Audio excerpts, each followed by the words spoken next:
Hey guys, my name is Aditya. I'm back again with another video.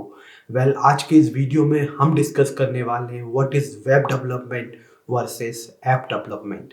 अगर आप एक college going student हैं या फिर आप एक फ्रेशर हैं, आपके मन में ये डाउट रहता होगा कि मैं अपना करियर वेब डेवलपमेंट फील्ड में बनाऊं या फिर मोबाइल एप्लीकेशन डेवलपमेंट फील्ड में बनाऊं। अगर आपके मन में ये क्वेश्चन है कि आपकी ग्रोथ वेब एप्लीकेशन डेवलपमेंट में ज़्यादा होगी या फिर मोबाइल एप्लीकेशन डेवलपमेंट में ज़्यादा होगी, प्लेसमेंट के लिए क्या ज़्यादा अच्छा रहेगा, मोबाइल एप्लीकेशन डेवलपमेंट या फिर वेब एप्लीकेशन डेवलपमेंट। अगर आपके दिमाग में ये सारे क्वेश्चन चल रहे हैं तो मेरे इस वीडियो में बने रहिए, क्योंकि मैं आपको 8 पॉइंट बताने वाला हूँ जिसमें मैं आपको डिफरेंस बताऊंगा web application development and mobile application development में क्या क्या है, और उसके ऊपर मैं कंक्लूड करूंगा इस वीडियो को और आपको बताऊंगा आपके लिए क्या अच्छा है। So guys, without further delay let's dive into it. Okay, तो सबसे पहले पॉइंट को डिस्कस कर लेते हैं। वेब एप्लीकेशन डेवलपर क्या होते हैं और मोबाइल एप्लीकेशन डेवलपर्स क्या होते हैं।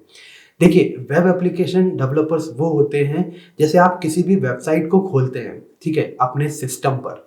ठीक है, आपने कोई भी, जैसे आपने amazon.in खोला तो एक वेबसाइट खुलकर आती है, फ्लिपकार्ट खोला एक वेबसाइट खुलकर आती है, आपने फेसबुक को जो वेब वर्जन है वो खोला तो एक वेबसाइट खुलकर आती है। जो इस तरह की एप्लीकेशंस को बनाते हैं उनको हम बोलते हैं वेब डेवलपर। अब बात करते हैं मोबाइल एप्लीकेशन डेवलपमेंट के बारे में।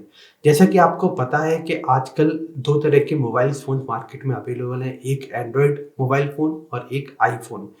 ठीक है, तो आप जो भी एंड्रॉयड फ़ोन पर गूगल प्ले स्टोर से ऐप डाउनलोड करते हैं या फिर आईओएस फ़ोन पर, आईफ़ोन पर आप ऐप स्टोर से कोई ऐप को इंस्टॉल करते हैं, तो वो जो ऐप जो बनाता है उनको हम बोलते हैं ऐप डेवलपर या फिर मोबाइल एप्लीकेशन डेवलपर। अब हम दूसरे पॉइंट को डिस्कस करते हैं। अगर हमें वेब एप्लीकेशन डेवलपमेंट में जाना है तो हमें कौन सी टेक्नोलॉजीज़ को सीखना चाहिए। देखिए, अगर आप वेब एप्लीकेशन डेवलपमेंट में जाना चाहते हैं तो आपको कुछ बेसिक्स पहले सीखने होंगे, जैसे HTML, CSS, जावास्क्रिप्ट, बूटस्ट्रैप। ये इतने बेसिक्स हैं और इतने आसान हैं सीखने में कि आप इनसे अपनी स्टैटिक वेबसाइट्स बना सकते हो। लेकिन अगर आपको कुछ एडवांस एप्लीकेशंस बनानी है तो आपको डेटाबेस से इंटरेक्ट करना होगा, बैक सर्वर से इंटरेक्ट करना होगा। उसके लिए आपको कुछ टेक्नोलॉजीज़ की ज़रूरत पड़ेगी, जिसमें से मैं कहूँगा आप इनमें से किसी एक टेक्नोलॉजी को सीख सकते हैं। Node.js, react, PHP, angular, Vue.js और भी बहुत सारे हैं। कोई भी एक टेक्नोलॉजी को आप सीख लीजिए। ठीक है, अब बात करते हैं हम मोबाइल एप्लीकेशन डेवलपमेंट के बारे में। देखिए, जब भी मोबाइल एप्लीकेशन डेवलपमेंट की बात होती है तो यहाँ पर टेक्नोलॉजी हमें ओएस के अकॉर्डिंग चूज करनी होती है। अगर आपको नेटिव एंड्रॉयड एप्लीकेशन बनानी है तो आपको जावा सीखना होगा या फिर कॉटलिन सीखनी होगी। इन दोनों में से किसी एक प्रोग्रामिंग लैंग्वेज पर आपको अच्छी कमांड करनी होगी। लेकिन अगर आप iOS एप्लीकेशन बनाना चाहते हैं तो आपको स्विफ्ट पर या फिर ऑब्जेक्टिव सी पर, इन दो में से किसी एक प्रोग्रामिंग लैंग्वेज पर अच्छी कमांड करनी ही होगी।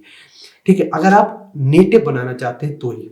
लेकिन मैं आपसे कहूँगा आप नेटिव एप्लीकेशंस की तरफ अभी मत जाइए, आप क्रॉस प्लेटफॉर्म एप्लीकेशंस को बनाना चालू कीजिए। Cross platform mobile application development क्या होता है, मैं आपको शॉर्ट में समझा देता हूँ। जब भी आप एक ही कोड बेस से Android application and iOS applications बना सकते हो, उसको हम कहते हैं cross mobile application development. Cross platform means एक ही कोड बेस है, आप एंड्रॉयड की भी ऐप उसी से बन जाएगी और iOS की भी बन जाएगी। आजकल जो भी कंपनीज है, almost 70% companies cross platform application को सपोर्ट कर रही हैं। क्यों? क्योंकि इसमें डेवलपमेंट कॉस्ट कम हो जाता है, हमें अलग से एंड्रॉयड डेवलपमेंट के लिए टीम हायर नहीं करनी, iOS के लिए अलग से हायर नहीं करनी। हम एक ही टेक्नोलॉजी को यूज करके दोनों के लिए एप्लीकेशंस बना लेते हैं। अब क्रॉस प्लेटफॉर्म टेक्नोलॉजी कौन कौन सी हैं? अभी जो दो सबसे ज़्यादा पावरफुल और फेमस जो टेक्नोलॉजी है वो है रिएक्ट नेटिव जो फेसबुक ने डेवलप की है, और जो दूसरी है वो है फ्लटर जो गूगल ने डेवलप की है। तो आप इनमें से किसी भी एक को चूज कर सकते हैं। अगर आपको कंफ्यूजन होता है कि इनमें से आपको कौन सी चूज करनी चाहिए तो मैंने ऑलरेडी इस पर एक वीडियो बनाया है, आपको डिस्क्रिप्शन में उसका लिंक मिल जाएगा। आप जाके उस वीडियो को देख सकते हैं और अपने सारे डाउट्स को क्लियर कर सकते हैं। ठीक है, अब हम होते हैं अपने थर्ड पॉइंट पर मूव। वेब डेवलपमेंट सीखना आसान है या फिर मोबाइल ऐप डेवलपमेंट सीखना आसान है? मैं कहूँगा जब आप एंट्री कर रहे हो ना, तो उस एंट्री फेज में वेब एप्लीकेशन डेवलपमेंट सीखना आसान है। पर अगर आप ये पूछोगे कि दोनों में से कौन आसान है, तो मैं कहूँगा आसान वाली यहाँ पर कोई बात नहीं है, क्योंकि जब भी आप वेब एप्लीकेशन में एडवांस लेवल पर जाओगे तो वहाँ भी काफ़ी कॉम्प्लेक्सिटी बढ़ती जाती है। The same way mobile application development में जब एडवांस फॉर्म में जाते हो वहाँ कॉम्प्लेक्सिटी बढ़ती जाती है। हाँ, लेकिन आप एंट्री लेवल की बात करते हो तो मैं कहूँगा जी हाँ, web application development as an entry level सीखना काफ़ी आसान है। आप एचटीएमएल, जावास्क्रिप्ट, सीएसएस, बूटस्ट्रैप आप यहाँ से स्टार्ट कर सकते हो। ठीक है, अब मैं बात करता हूँ फोर्थ पॉइंट के बारे में। फोर्थ पॉइंट है मेरा बैकएंड डेवलपमेंट। बहुत से लोगों को ये कंफ्यूजन रहता है या फिर वो मानते हैं कि अगर मैं मोबाइल एप्लीकेशन डेवलपमेंट कर रहा हूँ तो मुझे बैकएंड टेक्नोलॉजी सीखने की ज़रूरत नहीं है। वेल, ये जो आपका मिथ है, ऐसा बिल्कुल भी नहीं है। अगर आप एक मोबाइल एप्लीकेशन डेवलपर हो या फिर आप वेब एप्लीकेशन डेवलपर हो, इन दोनों में से आप कोई भी हो, आपको बैकएंड से इंटरेक्ट करना ही पड़ेगा। अगर आपको बैकएंड से इंटरेक्ट करना है वाया एपीआई, तो आपको बैकएंड के जो टेक्नोलॉजी है वो सीखनी ही पड़ेगी। आपको रिएक्ट सीखना पड़ेगा, आपको नोड जेएस सीखना होगा, आपको रिएक्ट सीखना होगा। जो भी टेक्नोलॉजी है, किसी एक टेक्नोलॉजी पर आपको बैकएंड में भी कमांड करनी होगी। तो यहाँ पे कोई मैटर नहीं करता आप मोबाइल एप्लीकेशन डेवलपर हो या वेब एप्लीकेशन डेवलपर, आपको बैकएंड टेक्नोलॉजी तो सीखनी ही होगी। ठीक है, अब हम अपने फिफ्थ पॉइंट पर मूव होते हैं, जो है बहुत ही जरूरी, जो आप शायद इस चीज का वेट कर रहे होंगे, वो है प्लेसमेंट। बहुत सारे फ्रेशर्स जो हैं या कॉलेज गोइंग स्टूडेंट हैं, उनको ये डाउट होता है कि हमें प्लेसमेंट के लिए क्या अच्छा है, हम वेब डेवलपमेंट सीखना है या मोबाइल एप्लीकेशन डेवलपमेंट। वेल, यहाँ पर एक चीज को आप जरा ठीक से सुनिए, वो ये, अगर आप एक फ्रेशर हैं तो ये आपके लिए मैटर ही नहीं करता, क्योंकि जो भी कंपनीज फ्रेशर्स को लेने आती हैं वो कभी भी स्पेसिफिक वेब एप्लीकेशन डेवलपर या फिर मोबाइल एप्लीकेशन डेवलपर्स के बारे में नहीं सोच रही होती। वो लेने आती हैं एक प्रोग्रामर को, सॉफ्टवेयर इंजीनियर्स को, एक ऐसे बंदे को या बंदी को जो उसकी रीजनिंग काफ़ी अच्छी होनी चाहिए, प्रॉब्लम सॉल्विंग एबिलिटी उसके अंदर होनी चाहिए, किसी एक प्रोग्रामिंग लैंग्वेज पर बहुत अच्छी कमांड होनी चाहिए और लॉजिकल एबिलिटी उसके अंदर बहुत अच्छी होनी चाहिए। वो इस तरह के लोगों को ढूंढने आती हैं। उन्हें उससे कोई फ़र्क नहीं पड़ता एज़ एन फ्रेशर लेवल पर आपको वेब डेवलपमेंट आता है या फिर आपको मोबाइल ऐप डेवलपमेंट आता है। तो प्लेसमेंट के लिए as a fresher level you know need to worry, आप कुछ भी सीख सकते हो, वेबसाइट डेवलपमेंट भी सीख सकते हो, मोबाइल एप्लीकेशन डेवलपमेंट भी सीख सकते हो।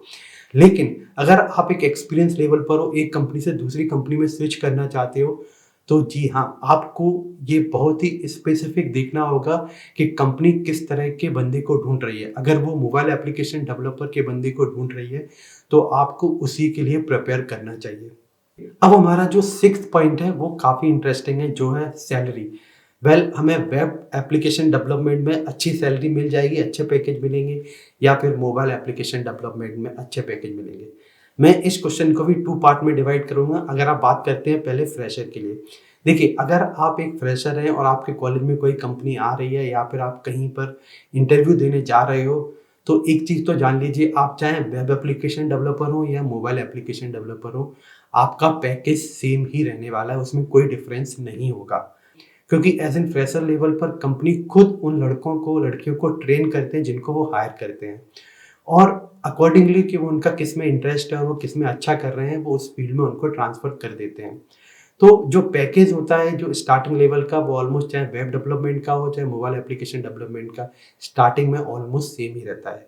हाँ, अब हम बात करते हैं एक्सपीरियंस। अगर आप एक कंपनी से दूसरी कंपनी में स्विच कर रहे हो, तो मैं ये कहूँगा, हाँ, यहाँ पर कहीं न कहीं जो मोबाइल एप्लीकेशन डेवलपमेंट है, उसमें थोड़ा ज़्यादा पैसा है as compare to web application development.